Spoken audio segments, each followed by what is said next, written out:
What is the most valuable LEGO Ninjago minifigure ever released? You might think it's the coveted NRG Zane, whose original spinner was only in production for 3 months. Or you might think it's a super old minifig from 2011 like the original Kai. Well, let's find out. Hey everyone, Bricksider here, and today we're going to be taking a look at the top 10 most valuable LEGO Ninjago minifigures of all time. Now, before we take a look at the list, I need to get a few things out of the way. First, the way I'm going to be determining what these 10 minifigures are is by looking at which minifigs cost the most to purchase right now in 2026. Second, I got all of the information for these minifigure prices and how much their value has appreciated over time from Brick Economy. So if you want to learn more, check them out. Link will be in the description below. Without further ado, leave a like on the video and subscribe if you enjoy, and let's get into it. Coming in at number 10 is NRG Zane. Now you might be surprised, but this is actually the only NRG minifigure to be on this list. There are a few other ones very close to the top 10, but in terms of the actual top 10, Zane is the only one here, which might surprise a lot of you because minifigures like NRG Zane are known to be some of the most coveted in all of Ninjago. And while that is definitely true, it's more of the fact that their spinners are extremely rare. You can still find listings for NRG Zane and even some of the others on Bricklink, but apparently Zane is the one that costs the most if you want to buy it, and it will cost you around $67, which means the value has appreciated 1,923%, which might sound like a lot, but I'm telling you already that a lot of these minifigures are even more than that. Coming in at number 9 is Kimono Jay, or Jay from the Final Battle. This minifigure was released in 2012 and technically came in 2 sets. He came in the Stone Warrior bike from 2013 and also this little minifigure pack also from 2013. You'll notice a lot on this list that a bunch of the minifigures here are going to be minifigures that were only released in a couple of sets, usually only 1 set, and this is another example of just a minifigure being released in very little quantity, which is the reason why the value has gone up so much, because of course if it's only released in 1 or 2 sets, then that means the value is going to go up a lot more, especially when those sets are more expensive. But this minifigure, if you want to buy it now, is going to cost you around $70, and the value has appreciated 1,307%. And personally, this is a great minifigure. I really love the kimono lineup. This is not one of my favorites of the kimono suits, but it is still a great one, and all of these suits are great, so it makes sense why this one is so expensive to buy now. Number 8 is Harumi, and it's a specific version of Harumi that actually was only released in a Bricktober pack. If you want to get this minifigure, it will cost you around $77, which means its value has appreciated about 1,457% since its initial release in this Bricktober pack. And as you can see here, it's a special version of Harumi that has the Mask of Hatred on, and because it's the Mask of Hatred, the rest of her body's kind of been corrupted. We've seen minifigures like this before. In fact, there's another minifigure from the same Sons of Garmadon wave in summer 2018, where you can see Ultraviolet has the same idea going on, the same Oni mask, and then also the same similar torso and leg printing. But of course, this is for Harumi, which is the version we see in the show in the Quiet One episode in Sons of Garmadon. Personally, I also really like this minifigure. I like all the versions of Harumi. Harumi is just a great character, so I'm so glad they give us basically every version at this point. Yeah, I mean, at this point, especially with some of the more recent big D2C sets, we've seen every version of Harumi basically that we needed be released, which is super exciting. I did not expect that a couple years ago, but here we are. Great minifigure, but there's even more expensive ones coming right up. Number 7 is one of my personal favorite Ninjago minifigures of all time, which is the Overlord, or the Golden Master from Rebooted. This minifigure actually comes in one of my favorite sets of all time as well, which is the Battle for Ninjago City, which is a super cool set from the original Rebooted wave back in 2014. It was just an awesome staple set of the entire wave, and the Overlord was an exclusive minifigure to this $120 set, so you can already see where this is going. The value just absolutely skyrocketed. It's more than a lot of these other minifigures that are even above it.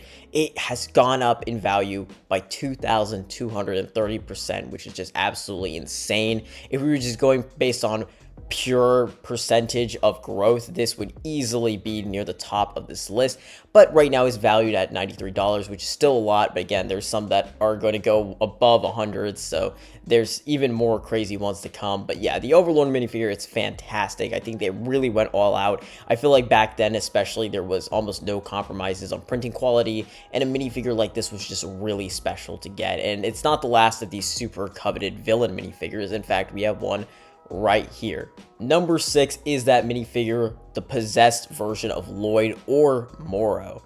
This figure now costs $93, just like the Overlord minifigure, just a little bit more, and the growth is 1,774%. And this minifigure is another one of my absolute favorites. Surprisingly though, it did come in 2 different sets, as opposed to most of these other minifigures that we're going to see from now on, which only came in 1.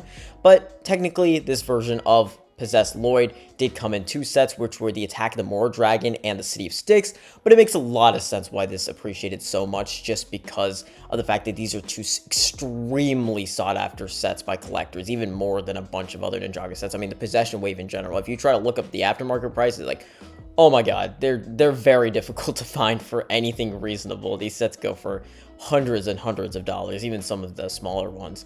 So it makes complete sense why Possessed Lloyd is so coveted. It's just an awesome minifigure too. And I would love to see a legacy version. I don't think it's going to happen, but please, LEGO, release a legacy set, maybe of the Moro Dragon, the Final Flight of Destiny's Bounty even. There's so many options. I just really want to see this minifigure come back in legacy. We did it with the normal version of Moro. Just do it with this one, which is even better. Come on, I know you could do it. Number 5 is Pythor from Tournament of Elements. Yes, the bleached version of Pythor, not the normal version. Although that version's also very valuable, it's not nearly as valuable as this version, since it, of course, only came in 1 set, which was the Ninja DBX, which was from Tournament of Elements, of course, and it was the flagship set of that wave, so it makes a lot of sense why, again, this one would be worth a ton. And this minifigure is also very interesting. It's not the typical version of Pythor that you'd expect. Obviously, it's the white version, plus he has these robes going on. And I think it's a very cool minifigure, not the type of variation you usually see from a pretty major villain of the show, but it's still really cool to get in this set. And if you want to buy this figure now, it goes for about $94.88, and the value is appreciated about 1,283%. Number 4 is Samukai, and I know probably everybody expected to see this figure on the list, but it is true. It is one of the most expensive Ninjago minifigures to buy now, for about $97, almost $100. The value is appreciated 1,843%. Of course, this was from the original Pilots wave, so not only is it super old, but the minifigure was crazy for the time. Of course, it was a 4-arm skeleton. It had very specialized pieces made specifically for this minifigure. It was just a crazy minifigure to get back in the day. Pretty much only came in expensive sets. I mean, sets we would call expensive then. You know, nowadays maybe $70 and $120 seem trivial for modern LEGO, but at the time those were big expensive sets.